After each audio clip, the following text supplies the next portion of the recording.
peux te présenter?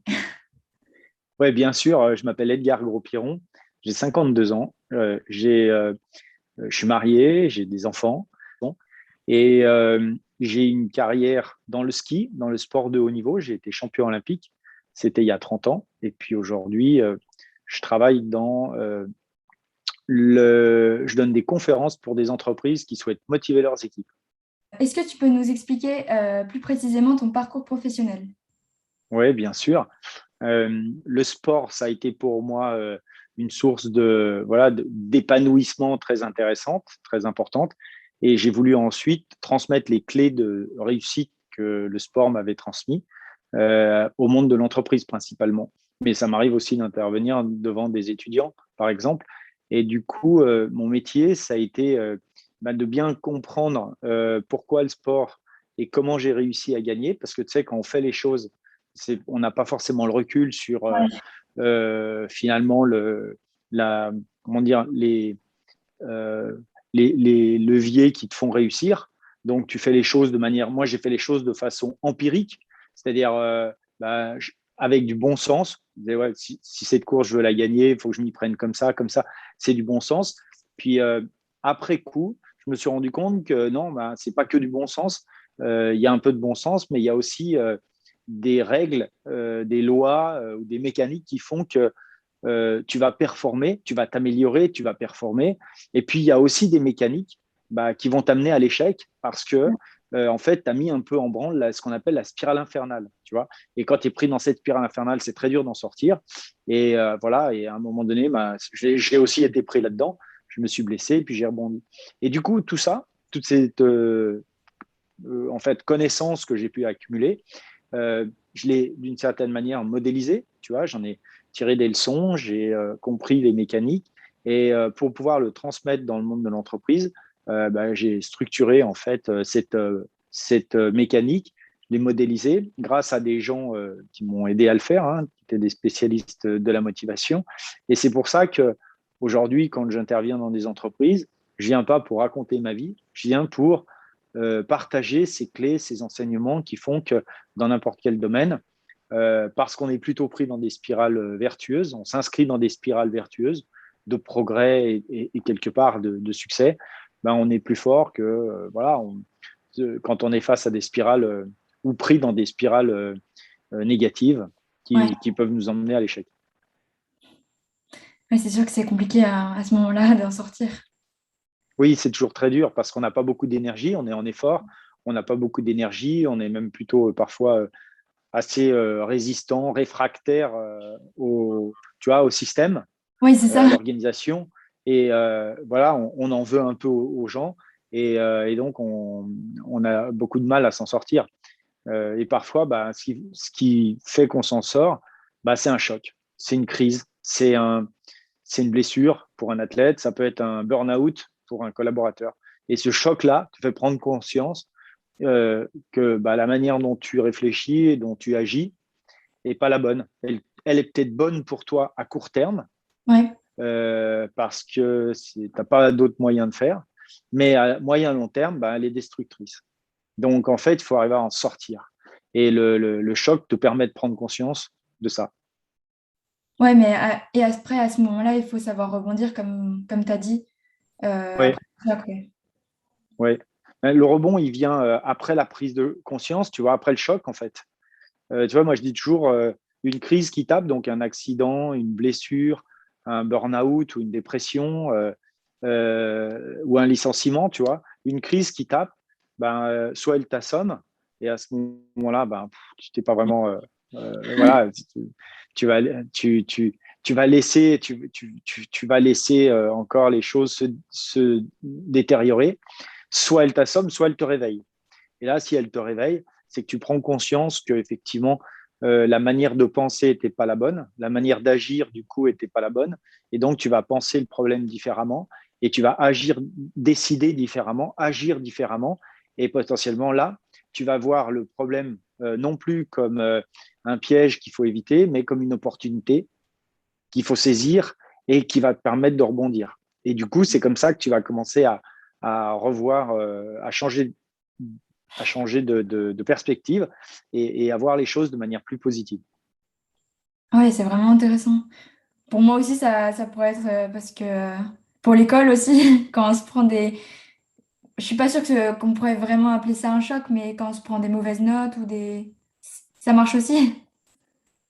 Ben, ça peut marcher pour des mauvaises notes, euh, parce qu'une mauvaise note, en fait, ça révèle un travail de préparation qui n'a peut-être pas été au top, mais ça peut révéler aussi une faiblesse. Si tu as des mauvaises notes dans une matière, parce que ce n'est pas une matière qui te parle, parce que c'est une matière sur laquelle bah, tu es plutôt en souffrance, et qu'à côté de ça, tu as des matières sur lesquelles tu es plus facile, tu es plus à l'aise et qui te parlent et sur lesquelles tu as des bonnes notes, bah, après, il faut voir où est-ce que tu investis ton temps et ton travail Ouais, c'est et ça. d'accepter peut-être d'avoir des mauvaises notes là où tu n'es pas, là où, enfin, sur les matières que tu n'aimes pas, accepter non pas le statu quo, tu vois, ça ne veut pas dire qu'il ne faut pas les travailler, mais d'une certaine manière, euh, si tu étudies, si tu travailles bien là où tu es doué, là où tu as du plaisir, euh, là où tu t'éclates, ça peut te permettre de compenser un peu là où tu es moins bonne.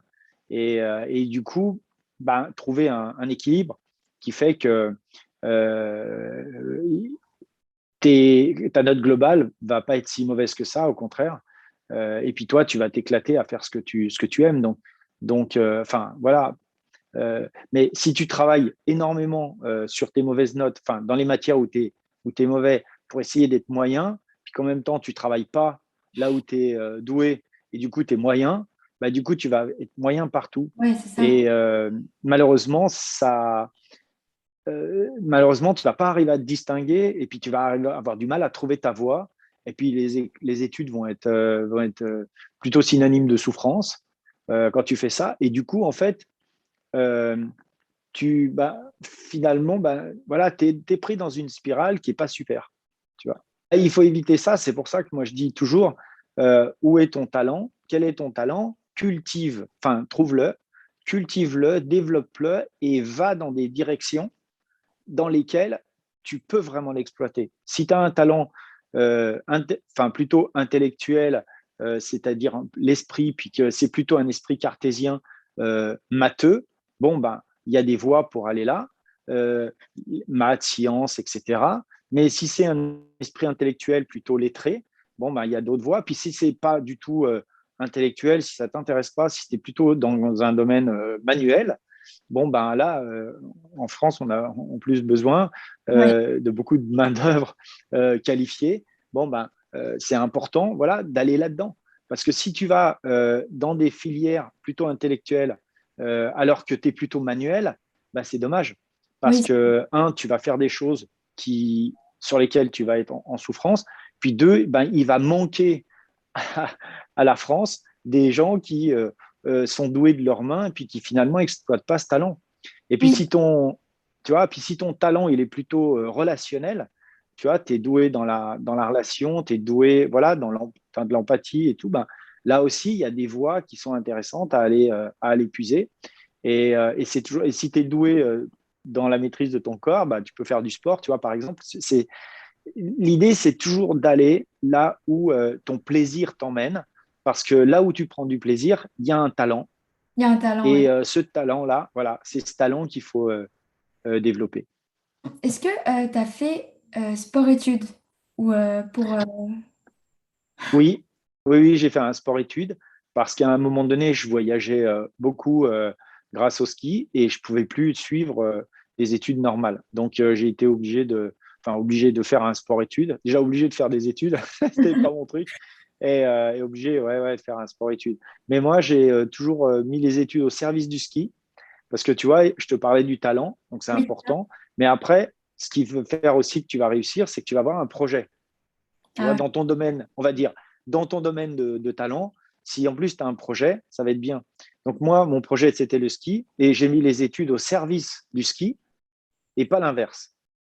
Donc en fait, ma priorité, c'était les entraînements, les compétitions et de manière secondaire, bah, les études. Et donc le ski études me permettait de continuer à faire des études, mais après l'entraînement et après la compétition. Tu vois, donc ça occupait mon temps, mais ce n'était pas une priorité. Ça venait après. J'ai fait des études, du coup, j'ai fait des études qui étaient plutôt courtes. J'ai fait un BEP de commerce et de comptabilité par correspondance.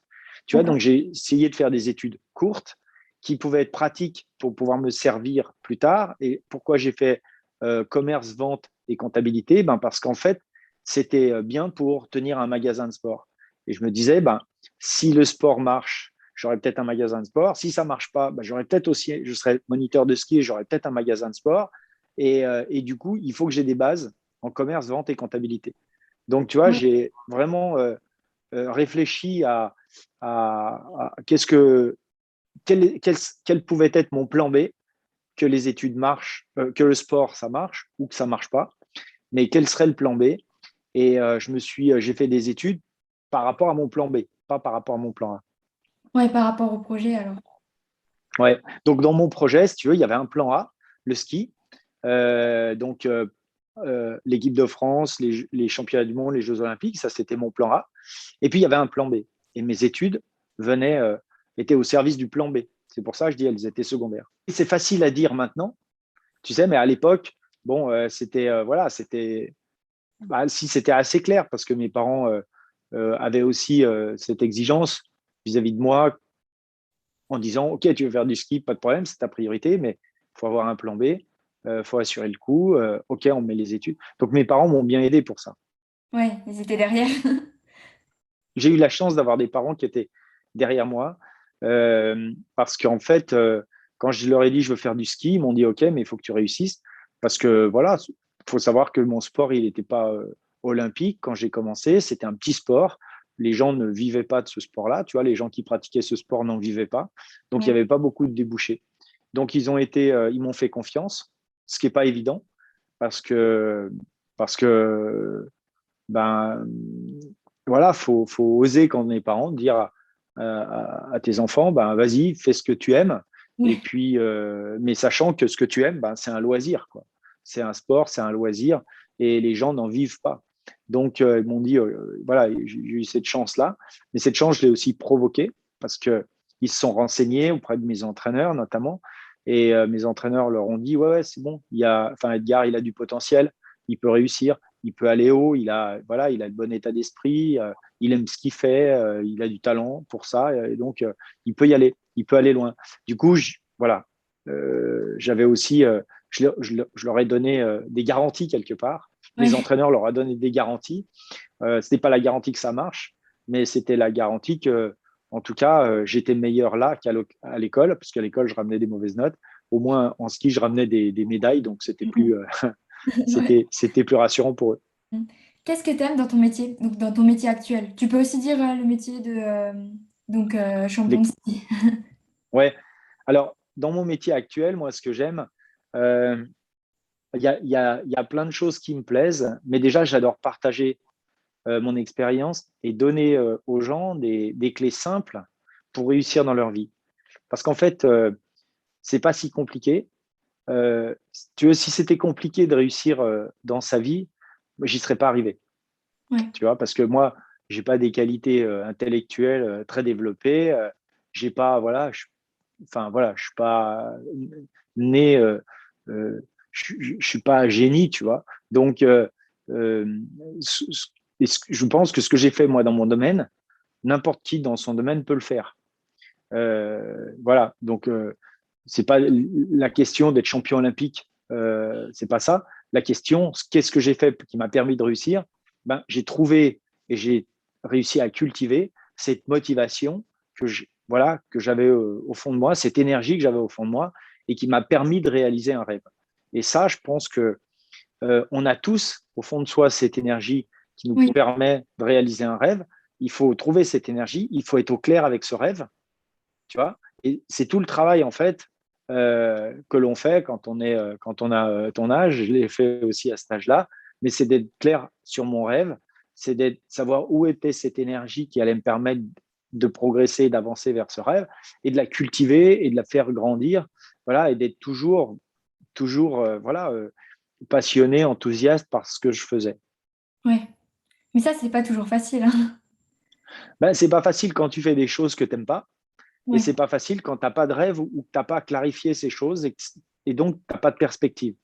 Oui, Tu vois, c'est ça. les gens te disent souvent, ouais, mais moi, est-ce que je peux est-ce que je peux trouver ma motivation sachant que j'ai pas d'ambition?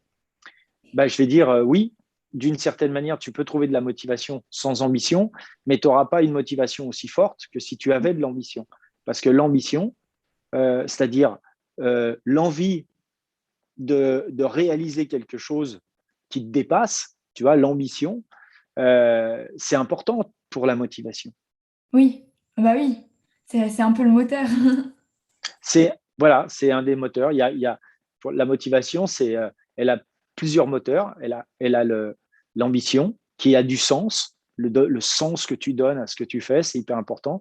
Il y a le plaisir, c'est super important parce qu'il n'y a pas juste de dire j'ai envie d'être champion de ski, il y a Ouais, aussi de se dire ouais, mais est-ce que je prends du plaisir à skier tous les jours, tu vois. Si tu ouais. prends en plus du plaisir à skier tous les jours, ta motivation, elle est géniale. Ouais, Puis aussi carrément. le sentiment. Bah ouais, si en plus tu as le sentiment que tous les jours, en prenant du plaisir, tu progresses vers ton ambition, bon, bah là aussi, tu vois, le fait de progresser, d'avancer, de te remettre en question, c'est génial. C'est une source de motivation, c'est un moteur de ta motivation. Donc Oui, déjà, ces trois choses-là, l'envie de réussir, le plaisir que tu prends à faire ce que tu fais, et puis le désir de progresser et de grandir, sont trois moteurs essentiels à la motivation. c'est vraiment intéressant. Oui, parce que ça doit peut-être résonner avec ce que tu vis et Oui, ce que les gens qui vraiment. écoutent doivent vivre, ce que les jeunes là qui t'écoutent, nous écoutent finalement, doivent vivre et se dire ah ouais, ouais, mais c'est quoi, qu'est-ce que j'ai envie de réussir? Parce que c'est ça la question, qu'est-ce que j'ai envie de réussir à mon âge, tu vois? C'est quoi mes rêves? Parce que c'est un âge, je suis passé par là, donc c'est un âge où tu as des rêves, tu vois, Oui, et où ces rêves-là, ils peuvent, ben, parce qu'il y a une crise, parce que voilà, il y a des messages des parents ou des messages des amis, de l'entourage qui te disent non mais ça va pas, tu peux pas avoir des rêves, on est voilà, faut revenir à la réalité. Ben tu vois, c'est autant de messages qui viennent te casser en fait tes rêves, mais mm, qu'il faut jamais laisser prendre le pouvoir. C'est pas possible. Tu vois, c'est pas en n'ayant pas de rêve, en n'ayant pas d'ambition que tu vas réaliser et te réaliser dans la vie. oui. Mais je pense que c'est vraiment des questions qu'on devrait plus se poser, nous, enfin, les jeunes, parce que on réfléchit surtout à qu'est-ce qu'on peut faire pour aider la société et faire plus tard. Enfin, on nous demande très tôt aussi, tout de suite, on doit choisir un métier et on n'est pas toujours préparé. Non, c'est sûr. Et c'est bien d'avoir cette réflexion de quel métier choisir. Mais tu sais, j'ai été confronté à cette question aussi quand j'ai arrêté le ski, puis même très jeune, mais par rapport à mon plan B. Et moi, plutôt que de me dire qu'est-ce que je vais faire comme métier dans la vie, je me suis dit qu'est-ce que j'ai envie de vivre, c'est quoi l'expérience, qu'est-ce que je vais faire de ma vie, plutôt que ce que je Ouais, vais faire dans ma vie, de tu ma vois. vie. Et qu'est-ce que je veux faire de ma vie. Et donc, tu vas réfléchir non pas en termes de métier, mais en termes d'expérience. Qu'est-ce que tu as envie de vivre comme expérience personnelle, professionnelle. Et en fait, quand tu me poses cette question, eh ben, les réponses, elles sont beaucoup plus, comment dire, tu es beaucoup plus libre dans tes réponses. Et c'est là que tu commences à rêver. Tu vois, et c'est là que tu commences à avoir de l'ambition. C'est là que tu commences. C'est par là que ça commence. Donc, si vous vous demandez qu'est-ce que je veux faire de ma vie plutôt que ce que je veux faire dans ma vie, ben, si vous vous posez cette question, vous rentrez dans un cheminement intellectuel, dans une réflexion personnelle qui peut être très, très constructive. Alors, je vous invite à le faire. Je pense que ça change tout, hein. Ça change tout. Tu te rends compte, c'est un mot qui change. Qu'est-ce que Ouais, je veux c'est ça. faire de ma vie ou qu'est-ce que je veux faire dans ma vie? C'est un mot qui change. Sauf que, tu vois, c'est un mot qui change. Oui, Sauf c'est que ça. ce mot-là, il change tout le sens. Il Puisque, change tout le sens, ouais. voilà, puisque tu vas te dire, en fait, soit tu réfléchis en termes de métier, donc d'existant, c'est quoi le métier qui existe? Soit tu réfléchis en termes d'expérience. Et là, Mm. c'est ton expérience. Qu'est-ce que tu veux vivre, toi, tu vois? Et ton expérience, c'est beaucoup plus fort qu'un métier. C'est pour ça que ça va plus susciter l'ambition, le rêve, le désir. Ouais, je pense. Quels sont les inconvénients que tu ressens dans ton métier? Il y a des inconvénients à tous les métiers, mais moi, il me dérange pas. Enfin, j'ai pas d'inconvénient majeur. parce qu'en fait, j'ai organisé le métier à ma façon. Tu vois, ça, c'est important aussi. C'est-à-dire que ce n'est pas tellement le métier que je fais qui a des inconvénients. Ce qui pourrait avoir des inconvénients, c'est la manière de le faire. Oui, Tu vois, un métier, c'est un métier. C'est une manière, par exemple, moi, si je te dis, ben, mon métier, c'est de donner des conférences, bon, ben, d'abord, il faut les concevoir, après, il faut les vendre, après, il faut les produire, les oui, conférences. Tu vois, ben, dans la manière de concevoir, vendre et produire, je les fais à ma façon. oui, c'est Tu ça. vois, et c'est ça mon métier. Mais j'ai des collègues conférenciers qui le font à leur façon, qui est différente de la mienne. Et l'enjeu, c'est ben, si ça marche à leur façon et si ça leur plaît, ben, tant mieux. Et c'est là qu'en fait, tu minimises les contraintes. Et en fait, un métier qui te motive, c'est un métier dans lequel il y a plus comment dire, de positif que de Oui, contraintes, que de oui, négatif.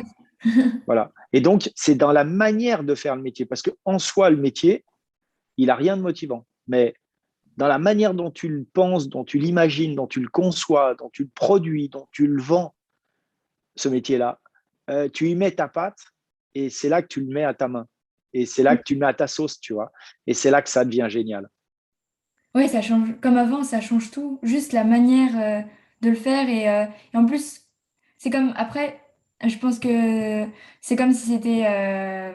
Si même si toi, tu fais ce métier-là et que quelqu'un d'autre fait le même, en fait, vous le faites complètement différemment. Donc, c'est comme si c'était pas les mêmes métiers. Et c'est ça qui les rend uniques et aussi que vous faites que. Enfin, que tu les aimes. Ouais, c'est ça. C'est tout à fait ça. Et il y a des subtilités qui sont différentes et il y a des ambitions qui sont différentes, il y a des objectifs qui sont différentes. Tu vois, mais si tu me demandes de faire le métier à la façon d'un de mes collègues, ça va peut-être pas me plaire. Oui, c'est ça. Tu vois. Parce que moi, par exemple, j'ai choisi de donner une conférence sans avoir, par exemple, de PowerPoint, tu vois, d'animation derrière moi. Oui. Mais si tu me dis, non, bah, il faut que tu apprennes par cœur et tu as une animation derrière toi, bah, ça ne va pas me plaire. Ouais. Ah oui. Voilà. Et un gars qui aime bien apprendre par cœur avec une animation derrière lui, si tu lui dis, bah, tu vas faire comme Edgar, c'est-à-dire, tu vas le faire un peu comme un one-man show, bah, le gars, il va dire, mais non, mais moi, il faut que j'apprenne par cœur. Et donc, il ne va pas être à l'aise. Ouais. Est-ce que si c'était à refaire, tu ferais exactement la même chose? Non, j'irai bien plus vite parce que j'ai fait plein d'erreurs et j'ai appris de ces erreurs. Donc, si c'était à refaire, mais que j'avais l'expérience de mes erreurs, je ne les ferais pas deux fois. Donc, j'irai plus vite. Est-ce que tu pourrais donner un exemple par hasard? Ah bah ouais, ouais, j'ai quelques exemples. Bah, par exemple, euh, avant de commencer dans le métier des conférences, j'ai j'ai cherché pendant 4 ans. Ok. Tu vois tu vois ce qui allait voilà, ce qui allait me plaire et tout. Ben, ces 4 ans-là, je les aurais, Ouais. Enlever. je serais allé tout de suite, ouais, je serais allé tout de suite dans les conférences. Ouais. Tu vois. Et oui. Donc j'aurais gagné du temps. Oui. 4 ans en moins. 4 ans. Ouais. Ouais, c'est sûr. Ouais, ouais, ouais. Non, voilà, ça fait partie de. Mais j'ai pas de regret parce que j'avais pas l'expérience. Pendant 4 ans, j'ai accumulé aussi de l'expérience Oui. et j'en suis arrivé. Tu vois, par exemple, j'ai mis 4 ans pour me poser la bonne question. La question que je te posais tout à l'heure, enfin, je te donnais tout à l'heure. Pendant 4 ans, je me suis dit, qu'est-ce que je vais faire dans la vie? Et je réfléchissais, mais c'est quoi le métier que je pourrais faire, qui existe et que je pourrais faire? Et puis, au bout de 4 ans, je me suis dit, arrête de poser cette question. Dis-toi, qu'est-ce que tu peux faire de ta vie? Et parce que en fait, c'est con de réfléchir métier, puisque moi, j'avais des médailles, mais pas de diplôme. Tu vois, Oui. donc c'était bête de réfléchir par rapport à mon diplôme. Je réfléchissais par rapport à mon diplôme. Or, tu vois, du coup, je me suis dit, bah non, qu'est-ce que je veux faire de ma vie? Et à partir de là, bah, voilà, ma, mon cheminement, ma réflexion, elle a été beaucoup Dans- plus vite. Donc, ton rêve d'enfant, est-ce que c'était déjà dans le ski? Ouais, j'avais un rêve dans le ski. Je voulais, de manière très prétentieuse, je voulais être, quand j'avais 5 ans, le meilleur skieur du monde. C'était mon rêve. Ah, c'est Voilà, un c'est tout bête, rêve mais très, très ambitieux. c'est très ambitieux. J'avais 5 ans, alors tu as 5 ans, tu peux tout te permettre. Oui, bah oui, c'est ça qui est bien aussi quand on est petit. C'est utopique. Ouais. Ouais. Mais Ouais, techniquement, tu as voilà. réussi. Alors, j'ai réussi. Quand j'ai arrêté ma carrière, j'ai regardé derrière, j'ai dit ouais, bon, c'est bon, j'ai été champion olympique, champion du monde. Euh, j'ai tout gagné. Ouais, c'est bon, mon rêve, il est là, il est réalisé. Et, euh, et c'est à la fois génial parce que tu as quand même une satisfaction d'avoir réalisé ton rêve. Et puis après, ben, le rêve est en réalité, il n'y a plus de rêve. Ouais, oui, c'est vrai. Voilà. Alors, du coup, ben, faut retrouver d'autres, voilà, d'autres, pas d'autres, enfin, d'autres rêves, d'autres ambitions. Tu vois, faut se remettre en réflexion, quoi, Est-ce sur que, la suite. question subsidiaire, est-ce que enfin, c'est dur d'être dans cette période où on n'a plus, où on a le rêve achevé Ouais, c'est peut-être la période la plus difficile parce qu'en fait, tu t'aperçois que pendant 20 ans, tu savais pourquoi tu te levais le matin. Et puis là, d'un coup, tu l'as. Et par contre, bah, tu te lèves le matin pour simplement te dire, ben, je l'ai. C'est génial, je l'ai. Mais c'est tout. Tu vois, il y a plus autre chose. Il y a pas encore autre chose Ouais, pour te faire lever le matin. En fait, ce qui est génial dans le fait de rêve, comment dire, d'avoir des rêves ou dans le fait de réaliser un rêve, ce qui est génial, en fait, c'est le chemin qui t'amène oui, à c'est la ça. concrétisation.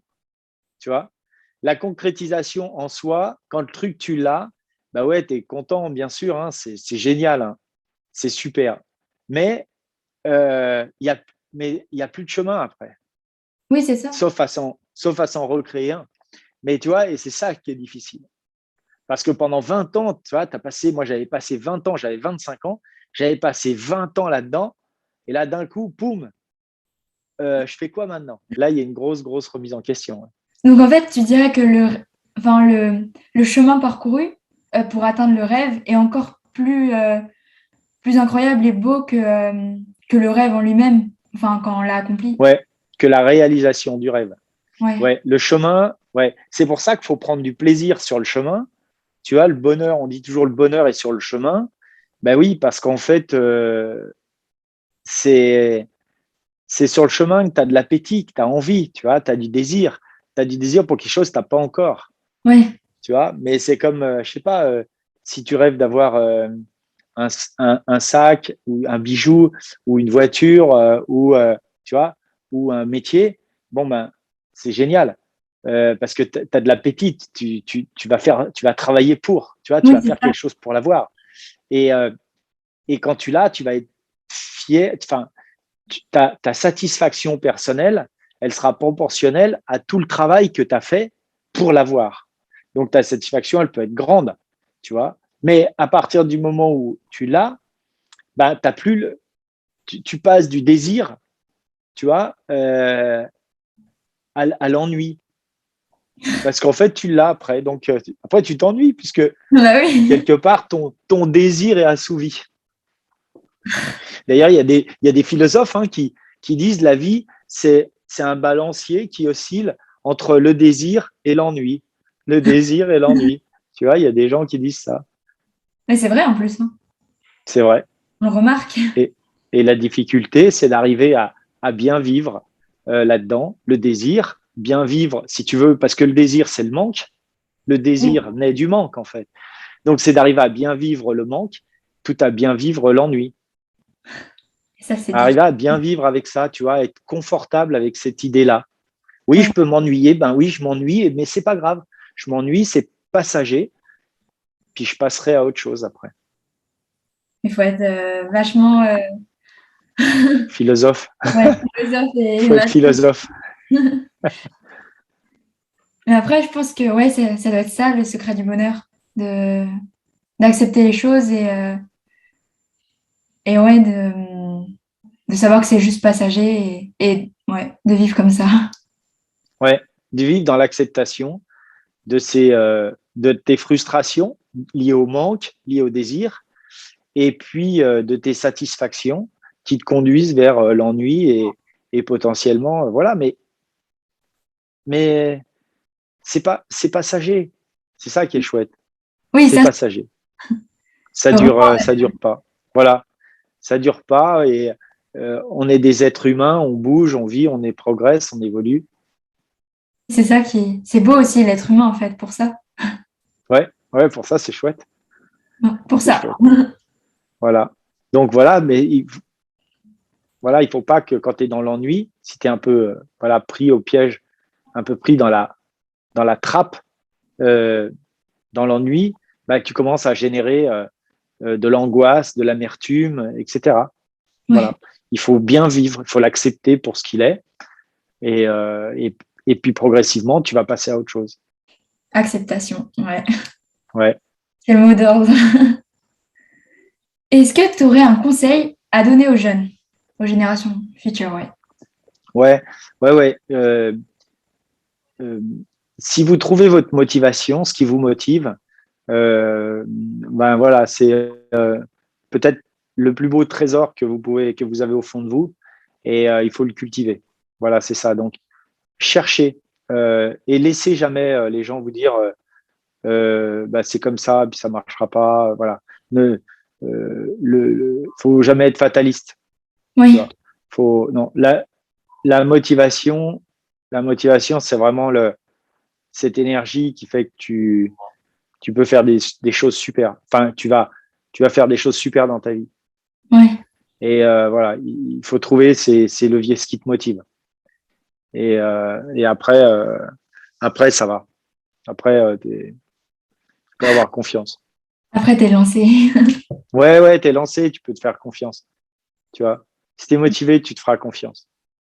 Oui, oui, c'est vrai. Mm. Ouais, Et pour finir, est-ce que tu aurais quelque chose à rajouter?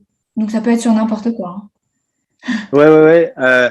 Bah, oui, tu l'as dit très justement, vous êtes une génération où vous pensez aux autres, le monde, vous êtes très sensible à ça.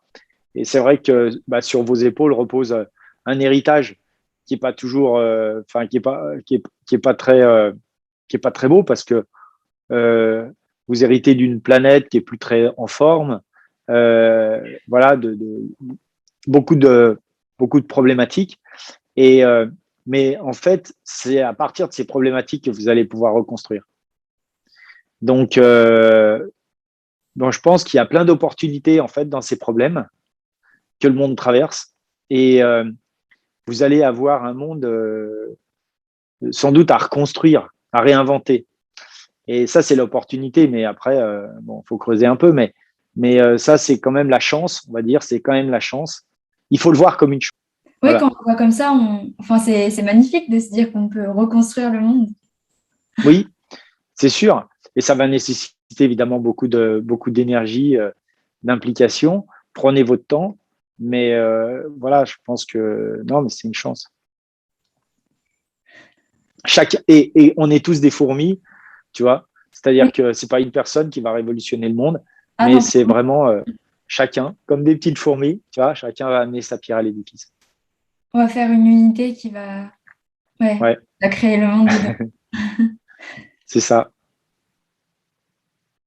Eh bien, merci beaucoup.